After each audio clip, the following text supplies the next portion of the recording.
Olá, muito boa noite.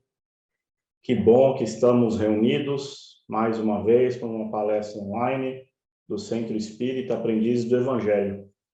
Que a espiritualidade trabalhadora da casa nos envolva com muita paz, muita ternura, para que nós possamos, por mais esta oportunidade, aprender com os ensinamentos da doutrina espírita. Hoje, quem vai nos trazer essas lições será o Hilário Rocha, continuando sobre o capítulo 14 do Evangelho segundo o Espiritismo, numa das lições polêmicas que Jesus nos deixou, mas que com certeza o Hilário vai nos explicar muito bem os ensinamentos de Jesus por trás dessas lições. Que possamos estar com nosso coração em paz, nossa mente aberta, para mais esse aprendizado, para mais essa lição. Obrigado a todos que nos acompanham online. Já vamos caminhando aí para praticamente o nosso terceiro ano de palestras online, iniciando mais esse ciclo de palestras. Por enquanto, a casa ainda não tem uma data definida para que retornemos às palestras e aos trabalhos presenciais. Vamos aguardar essa nova onda da Covid, para a gente poder definir uma data segura para retomarmos os trabalhos presenciais. Enquanto isso, seguimos todas as semanas com as nossas palestras online. Assim como iniciaremos no dia 7 de fevereiro as aulas do curso de Orientação e Educação Mediúnica. Fica aqui o convite para quem quiser se inscrever e participar das aulas online do COEM durante esse ano de 2022. As inscrições já estão abertas. A gente coloca no Facebook e aqui também no YouTube vai ser colocado o link para poder fazer essas inscrições online. Fica o nosso convite àqueles que quiserem participar e aprender mais sobre a doutrina espírita. Com vocês, então, a palestra do Hilário e, se Deus quiser, estaremos juntos novamente na próxima semana para mais uma palestra.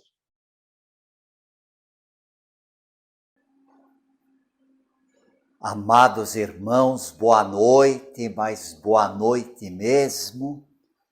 Que Jesus nos abençoe nesta noitada espiritual de paz e de amor, em mais este encontro que nós estamos fazendo pelas mídias digitais, no início deste novo ano, de um novo aprendizado, de uma nova reciclagem, de um novo período de vida, onde mais uma vez a misericórdia divina está nos unindo na reunião espírita do amor, na reunião espírita da família, na reunião espírita da valorização da vida.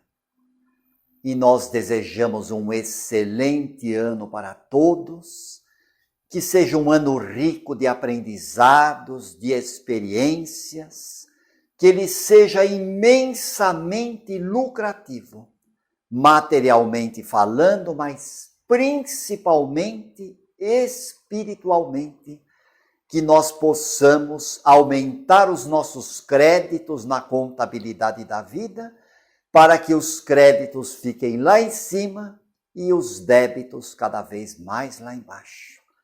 Porque esta é a finalidade da religião espírita, a religião do amor, que não leva ninguém para o céu, mas se propõe a trazer o céu para cá, trazer o céu para a terra, trazer o reino de Deus aqui para a terra, para que na vivência dos princípios espíritas nós possamos nos amoldar à lei de justiça, amor e caridade e edificar este mundo de regeneração com o qual todos nós sonhamos.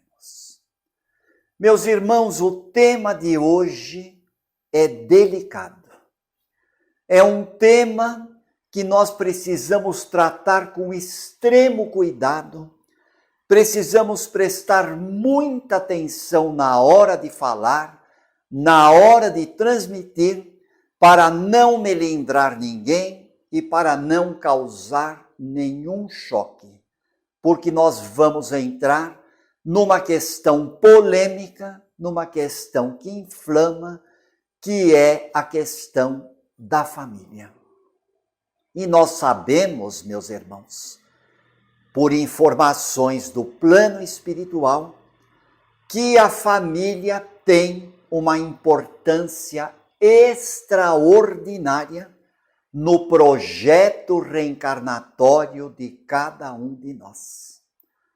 Porque a família continua sendo o nosso próximo mais próximo. A família é a primeira forma de sociabilização das criaturas humanas. É o ambiente sagrado, é o Instituto Benemérito de Caridade. Emmanuel, em O Livro da Esperança, pela mediunidade de Chico Xavier, ele diz: família, instituto primário de caridade. É uma instituição benemérita, onde nós vamos passar etapas muito importantes da nossa vida. E onde teremos lições repetidas e reiteradas para a aferição da fé, aferição de valores morais e teste de efetivação de aprendizados espirituais, onde nós seremos capazes de medir o quanto nós estamos colocando em prática os ensinos de Jesus.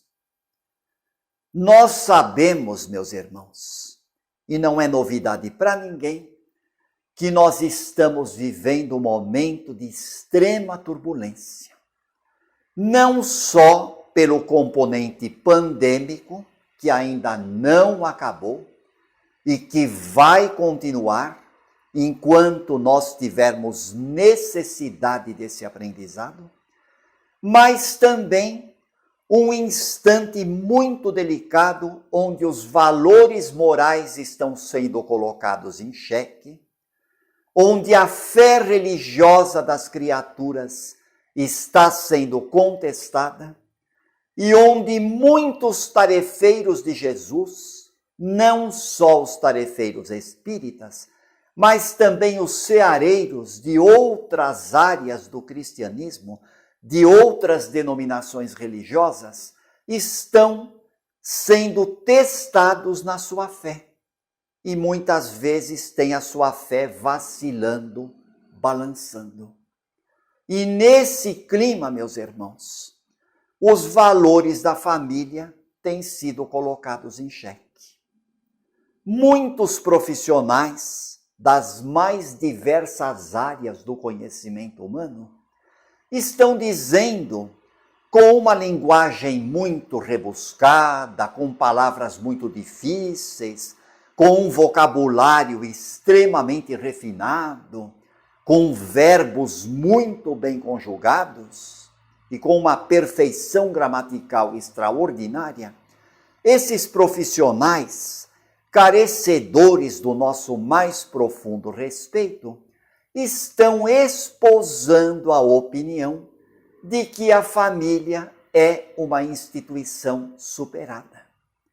Que agora nós estamos na era da modernidade, que paternidade e maternidade consciente estão perdendo a razão de ser, porque nós estamos no tempo da produção independente e muitas outras coisas que nós não vamos entrar aqui no mérito, porque não é o tema da nossa palestra. Mas com esse raciocínio, meus irmãos, nós queremos reforçar que a doutrina dos Espíritos, a doutrina do Evangelho redivivo, não compartilha com essas opiniões. Porque o Espiritismo enfatiza o valor da família para o nosso processo evolutivo. Meus irmãos, Ninguém vem de paraquedas para o plano espiritual. Ninguém reencarna na Terra caindo aqui de espaçonave. Ninguém nasceu de espaçonave. Nós somos o resultado de um projeto reencarnatório muito bem feito pelos técnicos da espiritualidade. E este projeto reencarnatório nos colocou na família certa. Nós queiramos ou não, nós concordemos ou não, nós aceitemos ou não, na família errada ninguém está. Os laços consanguíneos dentro de uma família não se estabelecem por acaso. Por isso, família, meus irmãos, é reduto de gratidão, é reduto de amor, é reduto de perdão e é instituto benemérito de progresso. André Luiz nos fala, a família é o cadinho redentor de almas endividadas, mas nem por isso deixa de ser uma escola bendita. Joana de Ângeles complementa através de Divaldo. A família não é o elan da desdita. A família não é um reduto de desgraça. É um local de difícil convivência, mas, acima de tudo, é um laboratório extraordinário de aprendizado e de sublimação. E agora nós vamos estudar um pouquinho, meus irmãos, uma passagem do Evangelho que está no Evangelho de Mateus, capítulo 12, versículos de 46 a 50, e também no Evangelho de Marcos, no capítulo 3, versos de 20 a 21 e 31 a 35. Nós vamos encontrar Jesus reunido com os discípulos e com uma grande multidão. E Jesus estava atendendo tanta gente, havia tantas pessoas ouvindo Jesus, pedindo orientação, muitos inclusive sedentos da sua palavra, que Jesus e os seus discípulos mal tinham tempo de se alimentar. É o que acontece com muitos de nós na realidade de hoje, essa vida corrida, não é mesmo? Quantas vezes as pessoas falam, olha, o meu dia deveria ter 36 horas, porque eu não tenho nem tempo de me alimentar direito. No tempo do Cristo não era diferente.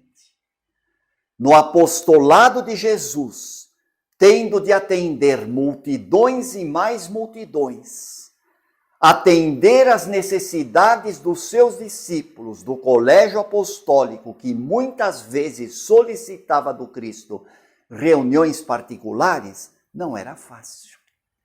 E nós vamos encontrar Jesus nesse contexto, reunido com os seus discípulos. E era tanta gente que ele estava ali totalmente envolvido na sua tarefa, quando de repente chegam sua mãe e seus irmãos.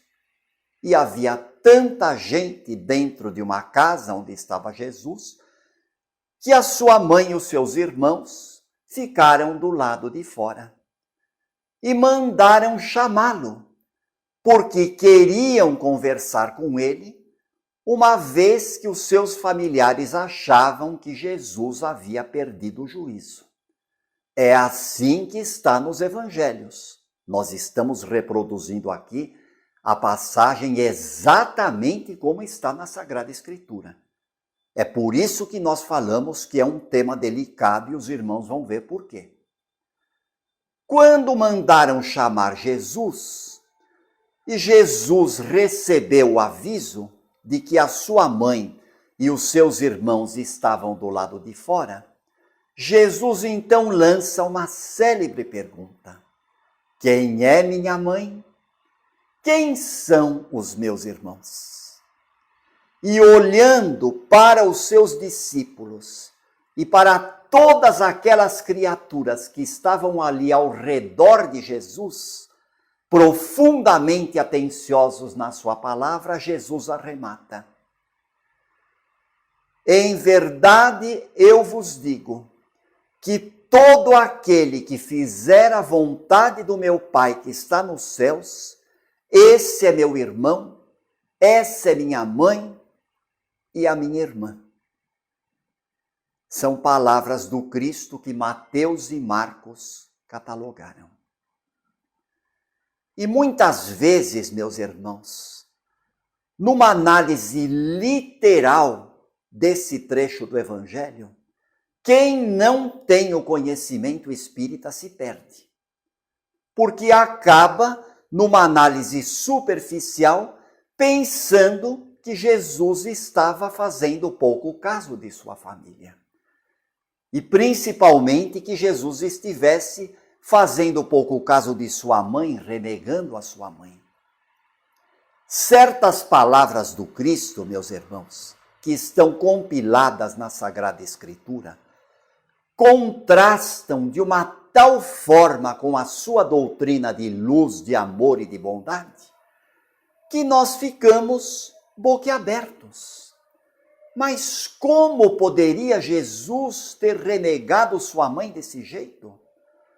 Como teria Jesus feito tão pouco caso de sua família, se foi ele mesmo quem disse: honra teu pai e a tua mãe?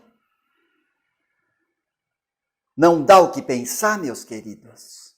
Mas uma coisa é certa: a doutrina de Jesus, ela tem por base a lei de justiça, amor e caridade, que é uma lei de perdão, uma lei de respeito, uma lei de fraternidade. Então Jesus não poderia jamais se contradizer. E isso, meus irmãos, vai muito ao gosto dos incrédulos, viu? Dos gozadores, dos escarnecedores, porque eles aproveitam essa passagem do Evangelho e dizem, dando aquelas gargalhadas estentóricas: tá vendo? Jesus está se contradizendo, ele está sendo malcriado, ele está fazendo pouco caso de sua família. Mas, na verdade, meus irmãos, não está fazendo pouco caso de jeito nenhum.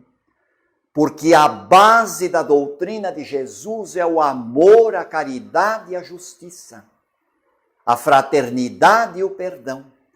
E se ele disse, honra teu pai e a tua mãe, como de fato ele falou, ele não poderia jamais se contradizer.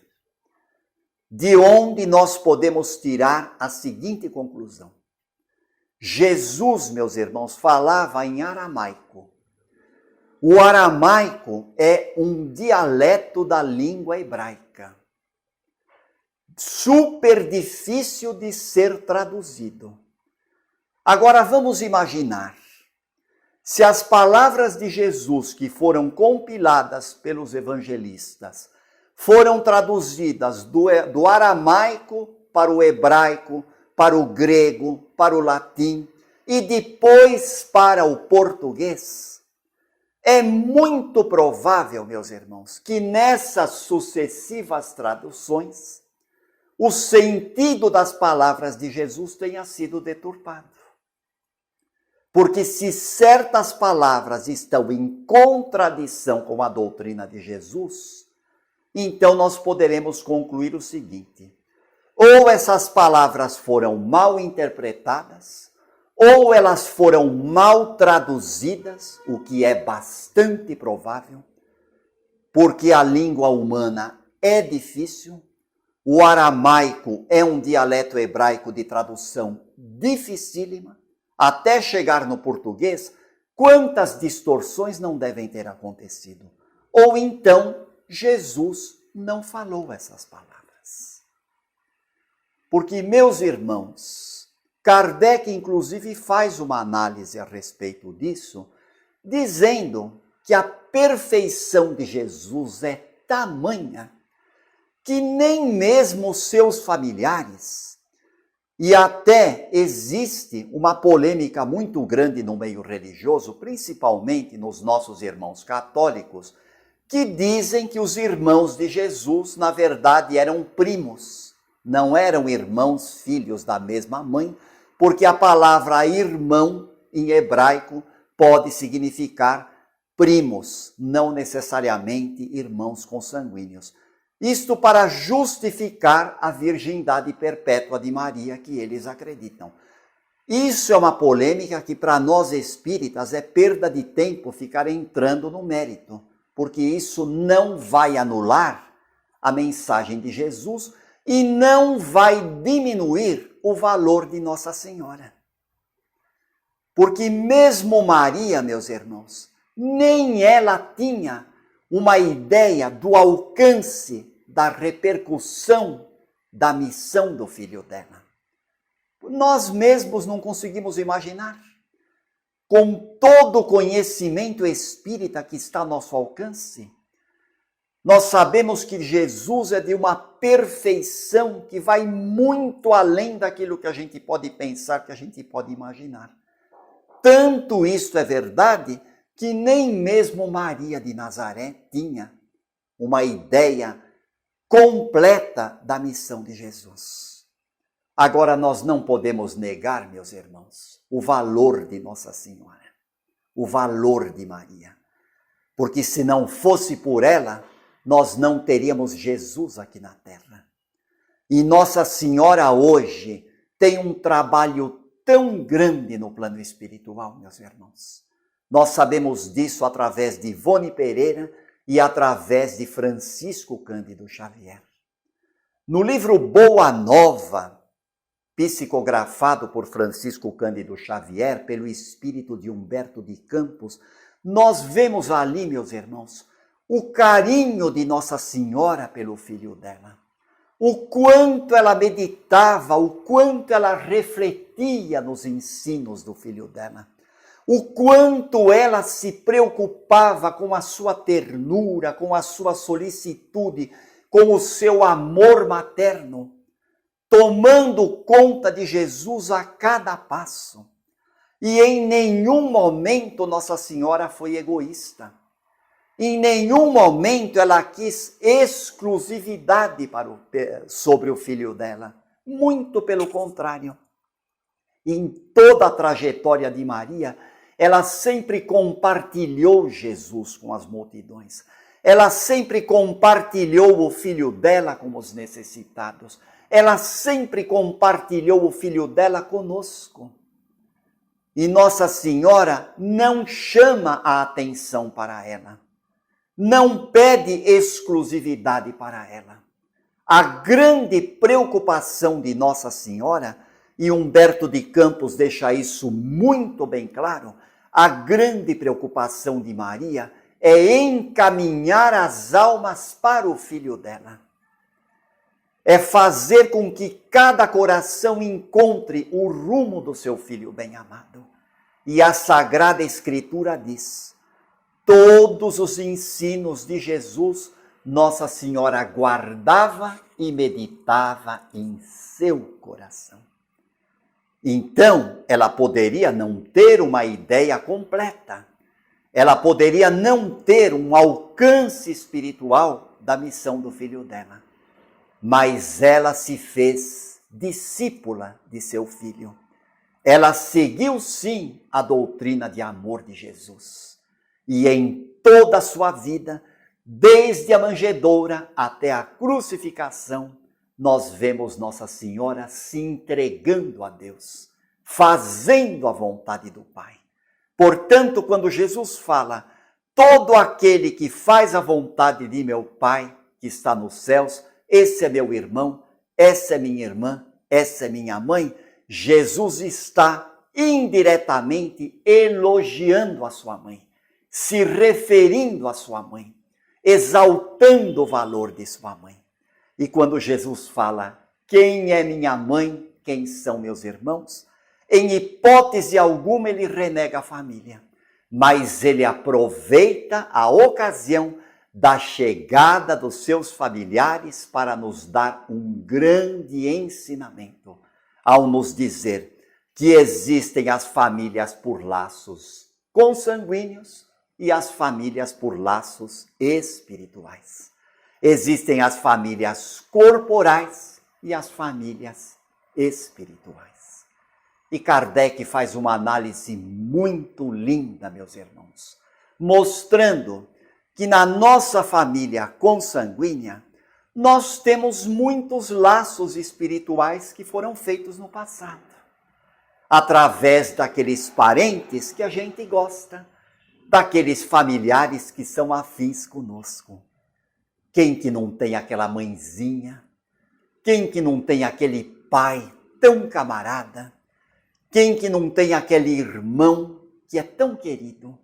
Ou mesmo aquele tio, aquela tia, aquele vovozinho tão sábio, aquela vovó tão amável, que faz aquela receita de vó que deixa a gente com água na boca.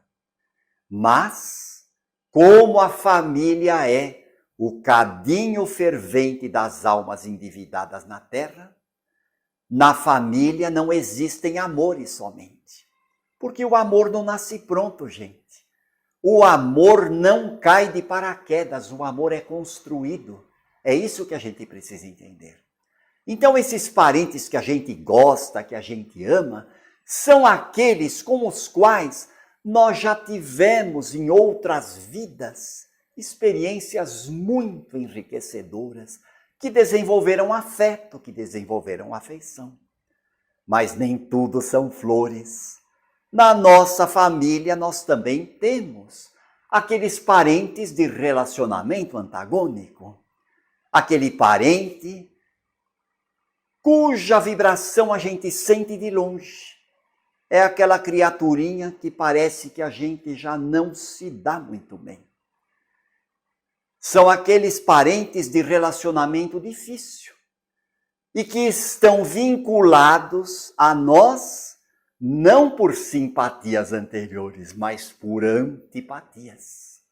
E muitas vezes é aquele parente que quando se aproxima de nós, o intestino começa a entrar em peristaltismo, as funções gástricas se aceleram, o gelinho na espinha, o famoso gelinho na espinha, o mal-estar, a adrenalina começa a aumentar, os ritmos glicêmicos se alteram e aquele mal-estar, aquela antipatia, aquela sensação tão desagradável, e muitas vezes as pessoas até adivinham, as pessoas falam assim: mamãe, fulano está vindo para nossa casa. Mas ele não me avisou, meu filho. Olha, mamãe, eu estou sentindo que essa criatura indesejável está chegando aqui. Eu estou sentindo o cheiro dessa criatura, que é o que as pessoas falam, mas na verdade não é o cheiro, é a vibração. E não dá outra, meus irmãos, é batata. Passa uns minutinhos, a campainha toca e o mal-estar se faz. Então, esse relacionamento antagônico, meus irmãos, ele muitas vezes acontece e Deus permite que essas coisas aconteçam exatamente, meus irmãos, para que nós aprendamos a exercitar a tolerância, a fazer o treinamento do perdão, a transformar uma inimizade pretérita em amizade presente, para garantir um futuro mais feliz. E Kardec diz, meus irmãos, o corpo procede do corpo, mas o espírito não procede do espírito, porque o espírito já existia anteriormente à formação do corpo. Os pais, eles geram o corpo dos filhos. Os pais são médiuns maravilhosos de materialização, gente. E aqui vai um toque para os curiosos, para aqueles nossos irmãos que morrem de vontade de ver uma sessão de materialização de espíritos. Esse que vos fala já participou de sessões de materialização. E o espírito da escrava Anastácia foi um dos espíritos mais lindos que nós tivemos a ocasião de abraçar numa sessão de materialização. Um espírito lindo, maravilhoso, com aquele porte nobre, aristocrático. E a Anastácia, ela realmente se materializou com um aspecto de escrava mesmo, com pele muito escura, uma senhora muito sorridente, e quando ela me abraçou, ela me disse: "Tá vendo, Hilário? Você acredita agora na realidade espiritual? Está vendo? O que mais que você quer para se convencer?" Porque no fundo, gente, naquela época nós ainda guardávamos uma certa dúvida. Mas quando nós vimos a perfeição do trabalho, não nos restou a menor vacilação a respeito das realidades espirituais. E por que nós estamos falando isso, gente? Porque papai e mamãe são médiuns de materialização. São perfeitos médiuns de materialização, porque eles promovem a reencarnação dos espíritos. Quando no momento da permuta sexual das energias, 50% de papai, 50% de mamãe, o espermatozoide percorre a trompa de Falópio no aparelho genital feminino numa corrida tremenda, para encontrar o óvulo que está à sua espera, e esse óvulo abraça o espermatozoide, a célula embrião se faz e a reencarnação está consolidada. 50% de papai, 50% de mamãe. Na glória, na beleza, na lindeza da reencarnação de um espírito. Inseminação artificial, bebê de proveta e todas essas técnicas que existem não se comparam em beleza à grande maravilha da fecundação. Aí está 2 médiuns de materialização na câmara conjugal, possibilitando a reencarnação, plasmando corpos físicos, gerando vida, meus irmãos. E Jesus, perfeitamente consciente de tudo isso, jamais, em momento algum, meus irmãos, iria desvalorizar a sua família e dar a entender que a sua mãe consanguínea nada significasse para ele, segundo o Espírito. Porque a conduta de Jesus, em muitas outras ocasiões, provou o contrário. E tanto isso é verdade, meus irmãos, que Jesus delegou à sua mãe, no plano espiritual, Jesus delegou para Nossa Senhora a tarefa de cuidar dos nossos irmãos que cometem a violência do suicídio. Nossa Senhora construiu, através do seu amor, um grande hospital chamado Hospital Maria de Nazaré, onde ali os nossos irmãos suicidas são recolhidos e submetidos à terapia de evangelização e aos mais diversos tipos de tratamento espiritual que a gente pode imaginar. Tratamento através de passe, através de preleção evangélica, tratamento, meus irmãos, através da música, através da agricultura, do cultivo das flores, da arte, da benevolência, da valorização da vida, tudo isso, meus irmãos, no Hospital Maria de Nazaré, plasmado pelo amor de Nossa Senhora, por ordem de Jesus. Por isso, hoje, além dessa grande mãe, nós temos essa benemérita trabalhadora do plano espiritual, Maria de Nazaré. O que mostra, meus irmãos, o cuidado de Jesus, a gratidão de Jesus por sua mãe, que é a corredentora da humanidade, mãe de Jesus e mãe de todos nós. No momento da crucificação, estava Nossa Senhora e estava o discípulo amado. O Evangelho fala o discípulo amado, mas a gente sabe que é João. E Jesus, então, quando estava à beira da desencarnação, olha para Nossa Senhora e diz: mulher, eis aí o teu filho, apontando para João. E ao olhar para João, ele diz: filho, eis aí a tua mãe. Naquele momento, meus irmãos, Jesus lavrou o seu testamento espiritual, fazendo com que Maria herdasse a maternidade de todos nós. E ela se tornou mãe do mundo inteiro. E tanto isso foi verdade que depois João Evangelista recolheu Nossa Senhora e a levou para a sua casinha, lá no Éfeso, no alto de uma montanha, na frente do mar.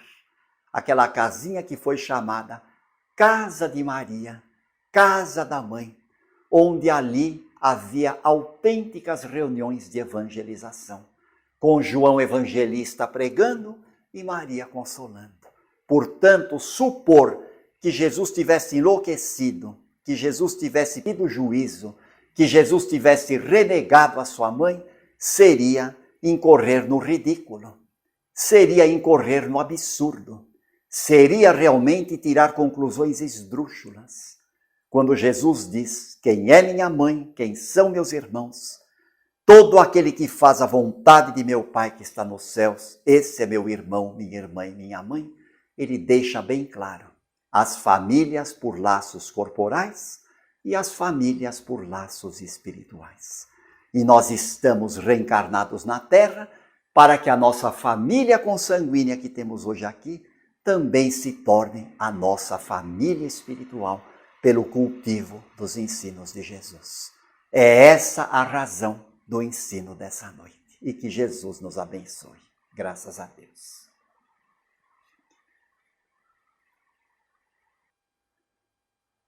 Amados irmãos, neste momento nós vamos agora fazer as nossas vibrações da noite. E vamos aproveitar para oferecer o melhor de nós, os nossos melhores pensamentos, as nossas melhores vibrações, em favor de todos os nossos irmãos com dores e carências maiores do que as nossas. Muitas pessoas estão precisando de prece, muitos irmãos enfermos estão nos pedindo oração. Então, aquele que estiver nos assistindo, se tiver algum familiar, algum colega de trabalho, algum conhecido, é o momento de envolver essa pessoa nas vibrações de amor, na certeza de que os mentores espirituais da nossa casa estão tomando as providências e abraçando essa criatura num envolvimento amoroso e fraterno. E agradecidos a Deus pela bênção da vida, por aqui nos encontrarmos no cumprimento da nossa tarefa e por essa reunião espiritual que tivemos o prêmio da participação, rendamos graças ao Pai, ofertemos hosanas ao Senhor e em gratidão profunda vamos orar aquela prece tão importante. Pai nosso que estais no céu, santificado seja o vosso nome. Venha a nós o vosso reino, seja feita a vossa vontade, assim na terra como no céu. O pão nosso de cada dia nos dá hoje, Senhor. Perdoai as nossas ofensas, na medida exata e justa com que vamos aprendendo a perdoar nossos ofensores. E não nos deixeis, Senhor, cair em tentação, mas livrai-nos do mal e da perturbação, porque sois o reino, o poder e a glória para sempre. Graças a Deus, graças a Jesus.